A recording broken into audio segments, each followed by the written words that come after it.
جی بالکل جی جی شکریہ. اب تک تو پتہ ہی ہے کس نے سوال کرنا ہے. سب سے پہلے ابان کا نام آتا ہے. جی میں تیار ہوں تیمور صاحب. تو پہلے تو میں جسٹ وانٹ ٹو سے شکریہ, thank you to both our teachers, STEM teachers, کہ انہوں نے یہ وقت نکالا ہے. اور دوسرا آپ کا تیمور صاحب کہ آپ نے ہمیں اسپیس پرووائڈ کی, سارٹ آف ایک فری فلوئنگ, ہمارے جو اپنے ذہن میں سوالات ہیں وہ ہم لا سکیں اسائڈ فرام دا لیکچر, جو کہ بہت ہی اچھی ٹرم جاری ہے.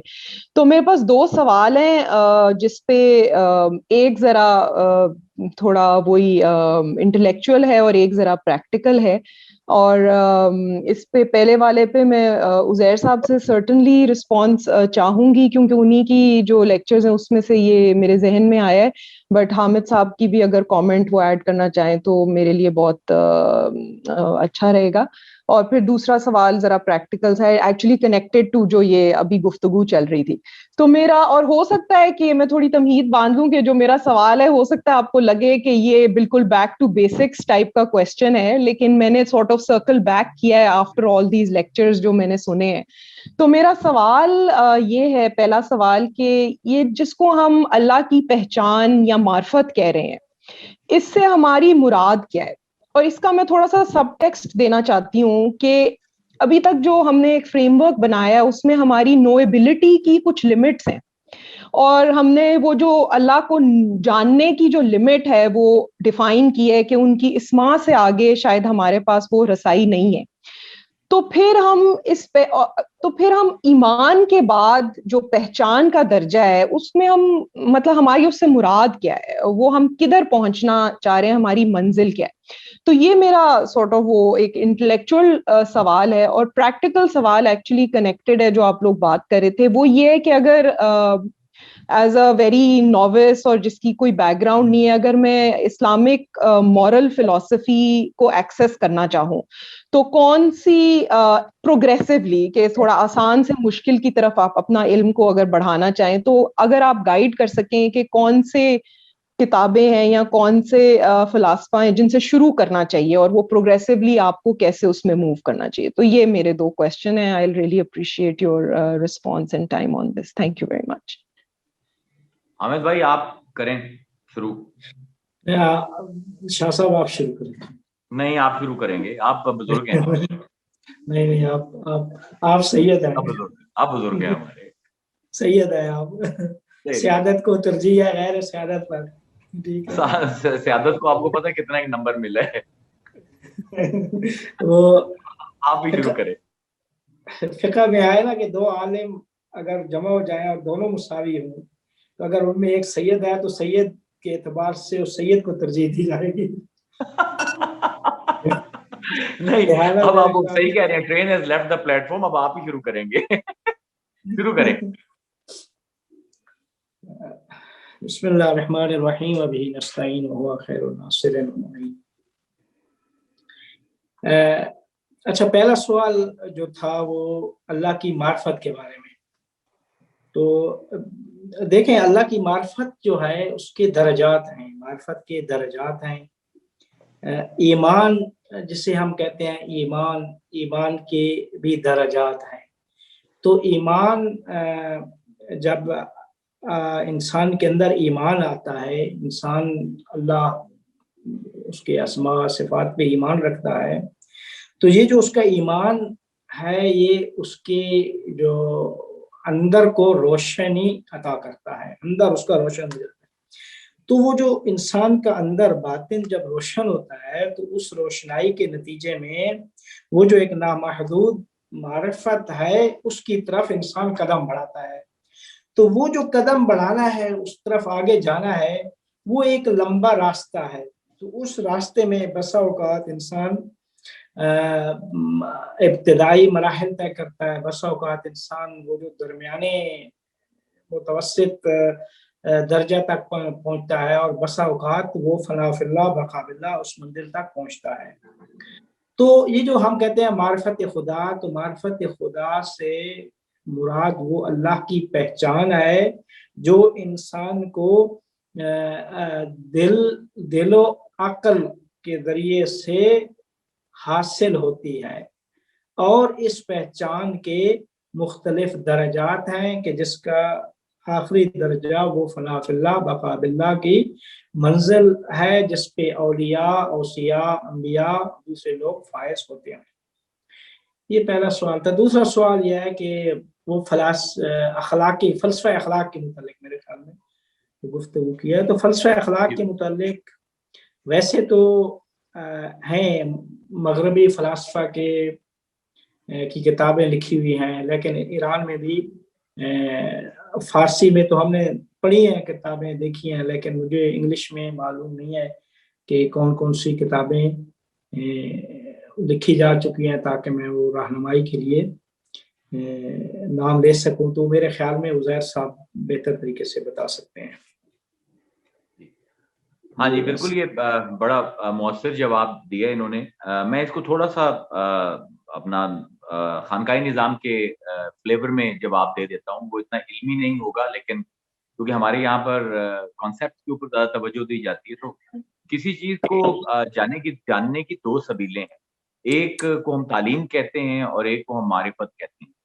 دونوں میں فرق یہ ہے کہ علم میں آپ کا معلوم کے ساتھ کوئی پرسنل کانٹیکٹ ہو یا نہ ہو، علم آپ کو آ جاتا ہے، لیکن معرفت جو ہے وہ ایک انتہائی ریلیشنل انگیجمنٹ ہے، جو کہ صرف آئیڈیاز تک محدود نہیں ہے، بلکہ جس کو صوفی ٹیسٹنگ کہتا ہے یا ذائقہ کہتا ہے، کہ جس کا معلوم کے ساتھ آپ کا رابطہ جو ہے وہ احوالن بھی ہو اور علمن بھی ہو، تو اس میں مطلب کوئی کھانا جو ہے آپ کا وہ تشنا نہ رہ جائے، اس کو معرفت، مطلب ٹیکنیکلی میں بات نہیں کر رہا، ایک خانقاہی فلیور میں کہہ رہا ہوں۔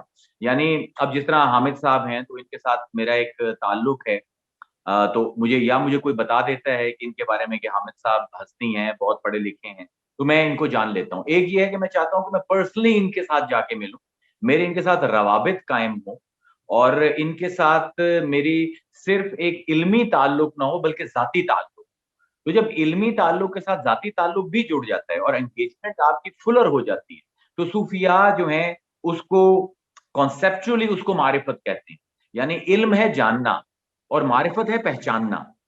تو علم کے لیے مجھے کسی تجربے سے گزرنے کی ضرورت نہیں ہے، ایک تھیوریٹیکل نالج آ گیا ہے، لیکن معرفت میں پوری انگیجمنٹ چاہیے۔ اگر مجھے یہ علم ہے کہ اللہ تعالیٰ میری تمام دکھوں کا مداوع کر سکتا ہے، یہ علم ہے۔ معرفت یہ ہے کہ پھر میں اپنے احوال میں اس کو فیل کروں، یعنی میرا اتنا 1 to 1 اللہ کے ساتھ تعلق ہو جائے کہ وہ بات صرف ایک تھیوری کی حد تک نہ رہے، میری زندگی کے اندر وہ ذائقے کی طرح صلاحیت کر جائے میرے وجود۔ تو یہ معرفت کا، اور تو آپ نے جو کہا ہے کہ ہماری منزل کیا ہے، تو اللہ تعالیٰ کی معرفت کی کوئی منزل ہو ہی نہیں سکتی، بیکاز آپ لامحدود کی معرفت حاصل کر سکتے ہیں، کرنا چاہتے ہیں نا، تو سب سے پہلے تو آپ کو اپنی سب سے پہلے اس ایگو کو ہی انائلیٹ کرنا پڑتا ہے، اس انا کو ہی چپ کرانا پڑتا ہے جو چاہتی ہے کہ ہدف ہو اور ہدف کو میں پا لوں۔ تو سب سے پہلے جس طرح مولانا رومی بھی فرماتے ہیں کہ نا حاصل کی صحیح کرنا، کہ جو کبھی بھی حاصل نہیں ہو سکتا اور پھر بھی اس کی طرف جانا، یہ معرفت ہے۔ یعنی to begin with you understand کہ میں انفینٹی کو چیز کر رہا ہوں، میں ایک لامحدود کو چیز کر رہا ہوں، اس میں کوئی بھی منزل نہیں آئے گی، مواطن آئیں گے، مقامات آئیں گے، لیکن کبھی بھی کوئی ہدف نہیں ہوگا میرا۔ ہدف میرا یہی ہے کہ سب سے پہلے میں نے یہ مان لینا ہے کہ جس ہستی کی تلاش میں نکلا ہوں اس کو کما حق کو ہوں، میں کبھی اس کی معرفت حاصل نہیں۔ تو معرفت کا بنیادی سبق جو ہے تصوف میں وہ یہی ہے۔ اور دوسرا سوال تھا علم الاخلاق میں، تو آپ امام غزالی سے شروع کریں۔ امام غزالی نے اچھی کتاب لکھی ہے، علم الاخلاق کے نام سے ہی ہے، اور باقی جو صوفیاء کے تو جتنے بھی ان کے ملفوظات بھی آپ لے لیں تو بنیادی علم جو صوفی معاشرے کو دیتا ہے وہ اخلاق کا ہی۔ تو یہ میرے خیال پریکٹیکلی اگر آپ کسی بھی صوفی کی کتاب اٹھا لیں گے، امام غزالی کو آپ پڑھ لیں گے، کسی کو بھی پڑھ لیں گے، تو آپ کو علم الاخلاق کے خود بخود ہی، اور حضرت علی جو ہیں وہ علم الاخلاق کا سب سے بڑا منبع جو ہیں وہ تو خود حضرت علی ہیں، کیونکہ علم اخلاق کے بارے میں جتنی کلیئرٹی کے ساتھ مولا کائنات نے بات کی ہے کسی اور نے بات نہیں۔ تو آپ وہ میمز وغیرہ بھی دیکھتے ہیں تو حضرت علی کی میم آپ کو فوراً دل کو بھی لگے گی اور دماغ کو لگے گی، اس کے پیچھے وہ ڈرائیورز وہی اخلاق کے ڈرائیورز چل رہے ہوتے ہیں، کیونکہ بیسیکلی تو اخلاق جو ہے جب تک آپ کو خلق کی سمجھ نہیں آئے گی، تخلیق کی سمجھ نہیں آئے گی، تب تک آپ کو علم الاخلاق تو ویریشن پائی جاتی ہے۔ اور اگر انگریزی میں بھی آپ نے علم الاخلاق پڑھنا ہے تو سب سے پہلے آپ کو یہ سمجھنا پڑے گا کہ جتنی بھی روایت پائی جاتی ہے مورل تھیوری کی, اس کے اندر 90% ایک ہی ہے, مطلب یونیورسلز پر چلتا ہے. علم الاخلاق وہ نہیں ہے کہ جو پاکستان والوں کے لیے تو قابل قبول ہے اور انڈیا والوں کے لیے قابل قبول نہیں ہے. اس کے 90% موضوعات, کانسیپٹ اور ایپلیکیشن وہی ہیں جو پوری دنیا میں, جس طرح جھوٹ نہیں بولتا, کسی کا دل نہیں دکھانا, کسی کو نقصان نہیں دینا, اپنے وجود سے کوشش کرنی ہے خیر بانٹی جائے, تو یہ سب وہی ہیں جو مورل پرنسپلز ہیں جو یونیورسل ہیں. ہاں پھر اسلام کی اپنی روایت میں ظاہر ہے اس میں فتوت بھی آ جاتی ہے, علم الاخلاق کا بھی ایک فلیور آ جاتا ہے. تو آپ غزالی سے شروع کر لیں, وہ آسان انہوں نے بات کی ہے, تو پھر آپ کو آگے بتاتے جائیں گے. آپ کو جتنا پتھر کے ساتھ سر پھوڑنے کا شوق ہے اتنا پھوڑتے جائیں. بہت شکریہ, بہت ہی تھینک یو ویری مچ, زبردست. تھینک یو ابان, آپ نے بڑا اچھا سوال پوچھا. اب میں احسن, اگر آپ تیار ہیں تو اگلا نام تو آپ کا آتا ہے. سر میں آخر میں پوچھ سکتا ہوں سوال, کیونکہ ایسا میرا کوئی بہت زیادہ اسپیسیفک سوال نہیں ہے, وہ میں چاہ رہا ہوں کہ میں آخر میں پوچھ لوں. بالکل ٹھیک ہے, سب کے بالکل سوالوں کے ٹھیک بعد ہے. تو بلال صاحب آپ کی باری آتی نظر آ رہی ہے, if you want to. السلام علیکم, مہربانی تیمور صاحب. السلام علیکم دونوں استادوں کو. سوری وہ شروع میں ذرا مذاق کر رہا تھا ٹرین کا, ہوپ مائنڈ نہ کیا. Not at all. تو میں سوال کی طرف آتا ہوں. ابھی جہاں پہ آپ نے بات زہر صاحب ختم کی ہے اسی کو لے کے کہ آپ نے ایک تو بات کی ہے کہ جو ہماری روایت میں گزرے ہیں, ایک تو وہ ہے جنہوں نے اپنے خیالات کا اظہار کیا ہے علم کی روشنی میں, اور پھر وہ ہے جنہوں نے اپنے خیالات کا اظہار کیا ہے معرفت کی روشنی میں.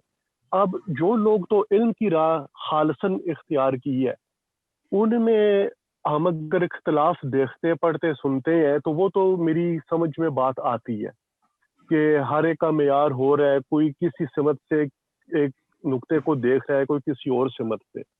تو ضروری نہیں کہ وہ کانٹرڈکشن ہو, لیکن ایک اختلاف ہو سکتا ہے جو برحق ہو. لیکن جو معرفت کی راہ پہ چلنے والے ہیں, جب وہ ایک ہی موضوع کے اوپر اپنے خیالات کا اظہار کرتے ہیں, وہاں پہ جب اختلاف ہے تو اس کی کیا وجہ ہے؟ کیا اس لیے کیونکہ جو وہ رستہ ہے, جو وہ راہ ہے, وہ تو لامحدود ہے, تو ہر ایک مختلف یعنی کہ مائل سٹون پہ پہنچا ہے, اور جس مائل سٹون پہ پہنچا ہے وہ اس کی روشنی میں یعنی کہ اپنی وہ خیالات کا تجربے کا اظہار کر رہے ہیں, یا آیا یہ وجہ ہے کہ جو آپ نے ایک بات کی تھی کہ جو اختلاف ہوتے ہیں, جو کانٹرڈکشنز ہوتی ہیں, وہ اس کو ریکنسائل نہیں کر سکے اپنے اندر صحیح طرح, اس لیے شاید جو ایک ہی مائل سٹون پہ کھڑے ہو کے اپنے تجربے کا اظہار کر رہے ہیں وہ بالکل ایک مختلف تجربہ ہے. تو دوسرا سوال میں ابھی کروں یا بعد میں؟ نہیں, ابھی پہلے اس کا کر لیں. تو حامد بھائی پہلے آپ کرو گے یا میں؟ جی آپ فرمائش. میں کروں؟ جی جی. ہاں, یہ جو علمی اعتبار سے ہو یا معرفت کے اعتبار سے ہو, تو آپ نے جب بھی کسی کوئی صاحب اس کے اوپر بات کرتے ہیں تو ہم سب جو لوگ ہیں ہم انڈیویجولز ہیں. صوفیاء میں بھی بعض ایسے تھے کہ جن پر ان کی علمی روایت جو تھی وہ حاوی تھی, اور بعض وہ تھے جو اپنے غلبہ حال میں تھے. مطلب آپ تصوف کو جب بطور علم اگر پڑھتے ہیں تو ایک چیز جو آپ کو بہت ڈفرینٹ لگتی ہے اس کو دوسرے علوم سے, وہ یہ ہے کہ تصوف میں جو سبجیکٹو ایکسپیرینس ہے وہ سب سے زیادہ امپورٹنٹ. مطلب ایک مجھے جو کہا جا رہا ہے وہ تو روایت سے جو مل رہا ہے وہ تو امپورٹنٹ ہے میرے لیے, لیکن میں اپنے حال میں اس کو کیسا فیل کر رہا ہوں وہ میرے لیے زیادہ اہم ہے. تو سبجیکٹیوٹی جو ہے وہ تصوف میں ہمیشہ پرائم امپورٹنس رہے گی.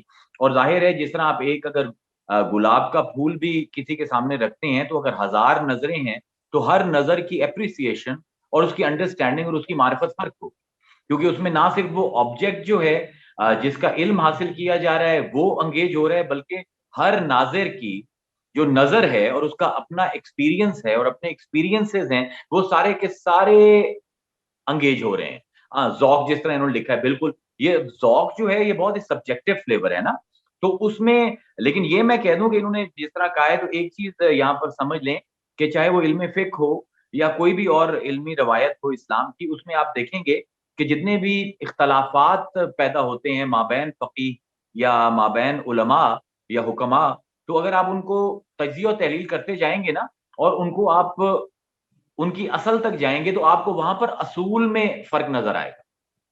ان فقہا کے اصولی طور پر کانٹرڈکشن نظر آئیں گی. صوفیاء میں آپ کو یہ نہیں ملے گا. صوفیاء میں اصول کا اختلاف بہت مائنر ہے. مطلب آپ ایک آدھا انسٹنس جو ہے وہ میت الف ثانی کا اگر آپ دکھا دیں گے تو وہ it will be like 0.0001% of the whole روایت. تو اصول میں صوفیاء کے درمیان اختلاف بہت کم یا نہ ہونے کے برابر ہے. اس کے برعکس علماء کے اندر کیونکہ انہوں نے ہر چیز سمجھانی ہوتی ہے.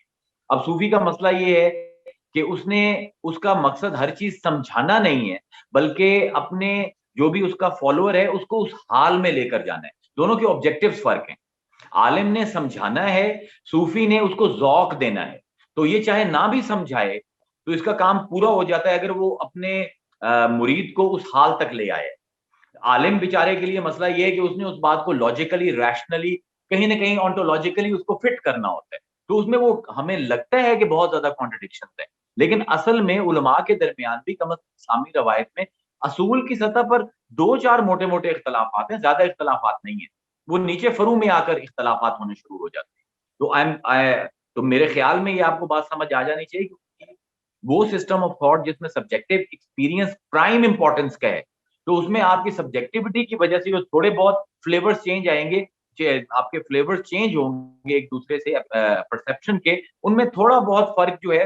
اور جس طرح میں تو اجتماع فی ضدین کا کیونکہ قائل ہوں تو میرے لیے تو جتنا اختلاف ہوگا جتنا زیادہ تضاد آئیں گے سوسائٹی میں اتنی انکلوسیوٹی بڑھتی جائے گی, سوسائٹی میں اتنا نکھار آتا جائے گا. اور اگر خاص طور پہ اسلامک سیولائزیشن کو اگر آپ دیکھتے ہیں تو اس کے اندر تو بہت زیادہ ایبزارپشن رہی ہے. یہ چاہے ایران گئی ہے, چاہے یہ امریکہ گئی ہے, یا چاہے سعودی عرب سے اٹھ کر چاروں طرف پھیلی ہے, اس نے ہر سوسائٹی کو, ہر سبجیکٹو فلیور کو بہت اچھی طرح سے مطلب انکلوڈ کیا, ایکسکلوڈ نہیں کیا. اب حامد بھائی آپ بتائیں. جی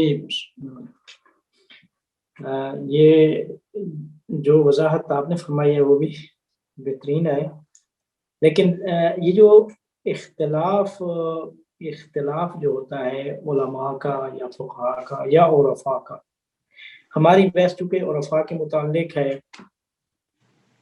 تو عرفاء کی یہ بات درست ہے کہ اصول میں اختلاف نہیں ہے, لیکن ہوتا یہ ہے بسا اوقات کہ عارف جب کشف و شہود کرتا ہے تو کشف و شہود کی جو زبان ہے وہ عقلی زبان نہیں ہوتی. کشف و شہود دل کے ذریعے سے کشف و شہود ہو رہا ہوتا ہے. تو اب وہ دل کی زبان, وہ اس کو عربی میں فلسفے کی زبان میں کہتے ہیں وہ شخصی زبان ہے. وہ شخصی زبان ہے جو اس شخص کے ساتھ مربوط ہے, پرسنل ہے, سبجیکٹیو ہے, پرسنل, وہ جہانی نہیں ہے. وہ کہتے ہیں جہانی نہیں ہے, وہ ہے پرسنل ہے. تو اس میں اب ہوتا یہ ہے کہ بسا اوقات چونکہ ایک زبان سے دوسری زبان میں ایک چیز کو بیان کرنا, بسا اوقات بیان کرنے میں اس کی تفسیر میں وہاں پہ جو ہے اختلاف ہو جاتا ہے یا غلطی ہو جاتی ہے. چونکہ اب ایک دل کی زبان ہے, دل کی زبان میں جو کچھ اس نے کشف و شہود کیا ہے اس کو عقلی لحاظ سے لوگوں کے لیے بیان جب عارف کرنا چاہتا ہے تو چونکہ وہ زبان اور یہ زبان ان کے درمیان فرق ہے تو اب یہ عقلی زبان جو ہے یہ مشترک ہے چیز. تو اب یہاں پہ آ کے کچھ نہ کچھ جو ہے نا وہ اگر اختلاف ہوتا ہے تو یہیں پہ آ کے اختلاف ہو جاتا ہے. بہت زبردست. یہ بات جی بہت مہربانی. دراصل یہ سوال میں نے پوچھا تھا کیونکہ جو میری آپ نے ایک سوچ تھی, میں چاہ رہا تھا کہ اس کی یا تو وہ اصلاح ہو جائے یا تصدیق ہو جائے, کیونکہ اب 2 سوال تھے, ان میں سے ابھی میں ایک پوچھ لوں گا تو دوسرا جو اسی موضوع سے میرا اگلا سوال بننا تھا وہ اگر اینڈ پہ ٹائم ہوا تو انشاءاللہ میں پوچھ لوں گا. جتنی آپ کی کلاسز میں گفتگو ہوتی رہی ہے اسے ایک چیز تو یعنی کہ واضح ہے کہ خدا کو جاننے کے لیے جو معرفت ہے اس کے لیے خلوص یعنی کہ ایک سینٹرل پوزیشن رکھتی ہے کہ اور سبجیکٹیوٹی میں بھی یعنی کہ ذوق میں بھی وہ آپ کی بایس نہ ہو. ظاہر ہے فلیور تو ہر ایک کا ہوگا, اور یہ بھی یعنی کہ کائنات کی اور خدا کی یعنی کہ خوبصورتی ہے, اور خدا کو جاننے اور پہچاننے کے لیے ہمیں بلکہ ایک آسانی ہوتی ہے جب آپ مختلف رنگ اور مختلف ذوق اپنے ارد گرد دیکھتے ہیں. لیکن اس ایک سنسیئر سبجیکٹیوٹی کے لیے بھی آنیسٹی ہونا ضروری ہے, اور جو اصل سچائی ہے, جو ٹروتھ ہے, جو ایکسٹرنل اور انٹرنل ہے, وہ کیا ہے, اس کی پہچان کیا ہے, اور اس تک پہنچنے, اس پہ قائم رہنے کے طریقے کیا ہیں.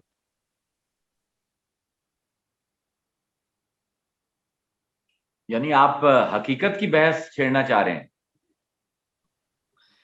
یہ تو بہت لمبی بحث ہے. یعنی یہ کہ تو اگر جو ہمیں اس پر تو کم از کم 10-20 سیشن پھر کرنے چاہیے کہ حقیقت کا تعین کیسے ہوگا.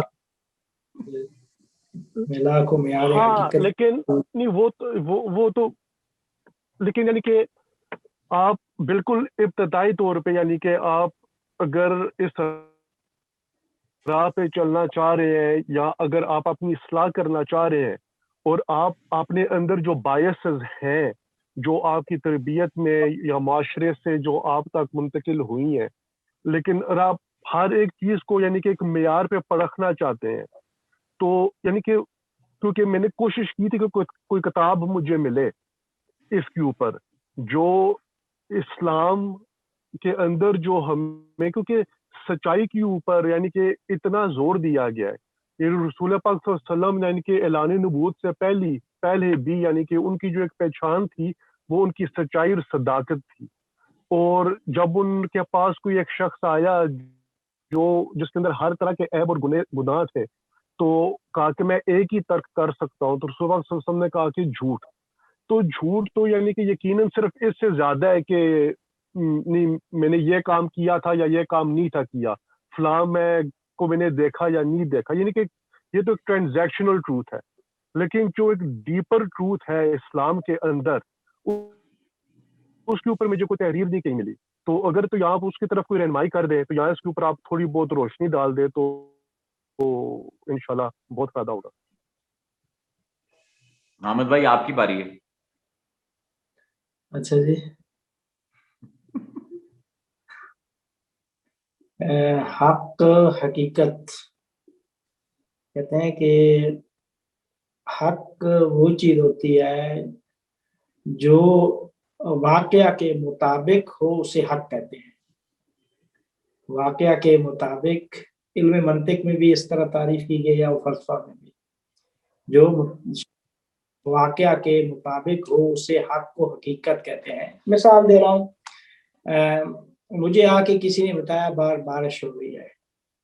اب میں وہاں پہ گیا ہوں, میں نے جا کے دیکھا تو بارش ہو رہی تھی. تو یہ جو مجھے بتایا گیا یہ واقعہ کے مطابق تھا, تو یہ حق اور حقیقت ہے. اب یہ ہے کہ جو شے مطابق با واقع ہو اسے حق اور حقیقت کہتے ہیں. اب یہ کہ وہ حقیقت ہے کیا چیز, اس حقیقت کے متعلق تو بہت فلسفہ عرفان میں بحث ہے. ویسے تو حقیقت وہی خدا ہے, اس کے علاوہ تو سب جو ہے حقیقت ہے, لیکن وہ اس کے ضمن میں سب کی حقیقت ہے. اس کے سارے تجلیات مظاہر, اس کے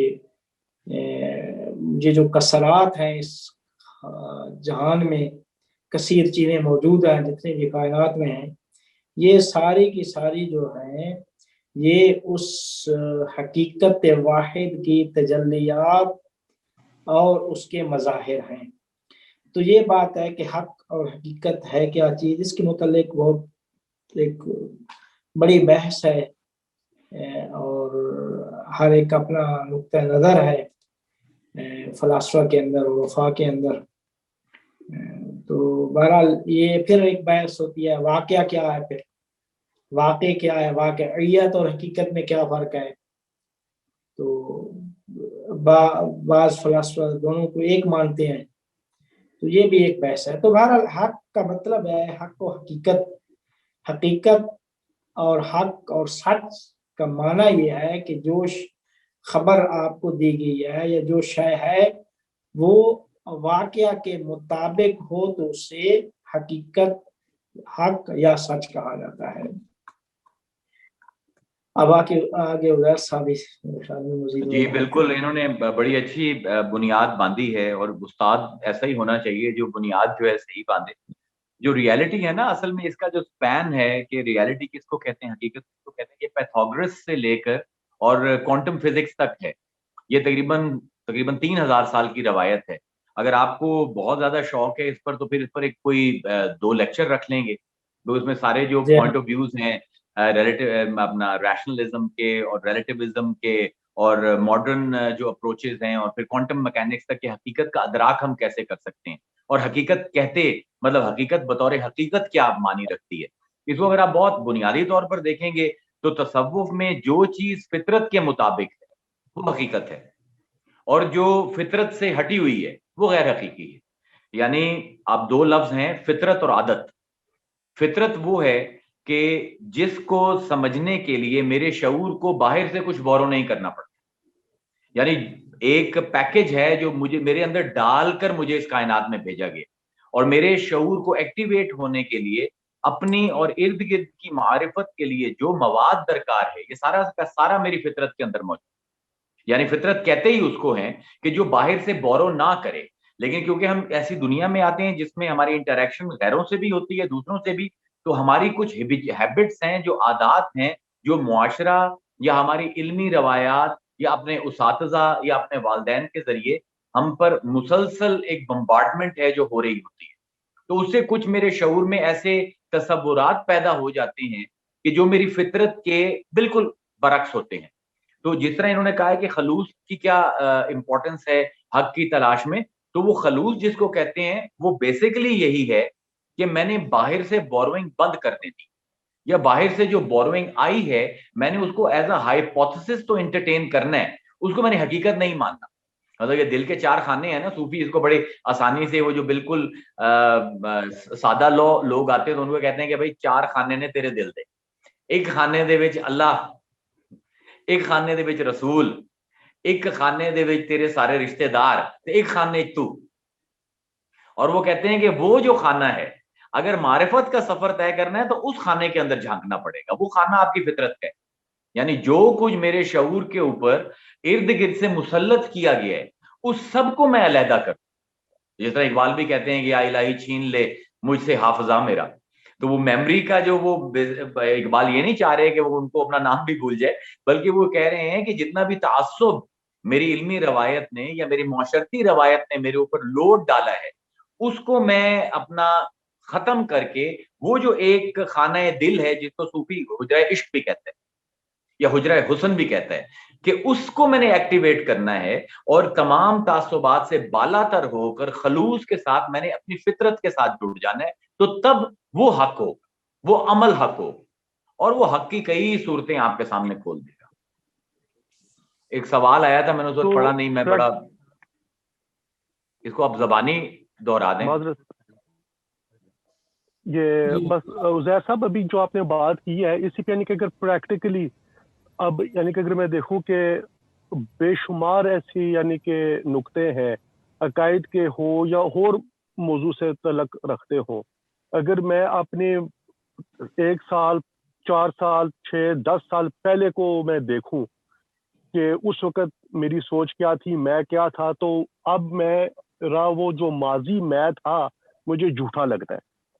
تو جب آپ یعنی کہ ایک دن آپ اٹھتے ہیں اور آپ اپنے جو کل تھا 1 دن پہلے آپ اس کو دیکھیں، اور آپ کا جو 1 دن پہلے جو آپ تھے آپ کو جھوٹا نہیں لگتا، وہ بھی آپ کو سچا لگتا ہے، تو کیا اس وقت اس کا مطلب ہے کہ آپ جو خارج سے جتنی ملاوٹ آئی تھی وہ نکل گئی ہے اور اب آپ فطرت پہ ہیں، کیونکہ جو آپ کا اگلا دن ہے، جو آپ کا پچھلا دن ہے، اس میں یعنی کہ فطری طور پہ کوئی تضاد نہیں رہا؟ جی، کانٹینیوٹی بہت بڑی دلیل ہے فطری ہونے کی، کنسسٹنسی اینڈ کانٹینیوٹی ایک بہت بڑی دلیل ہے، لیکن you should never too much depend on it,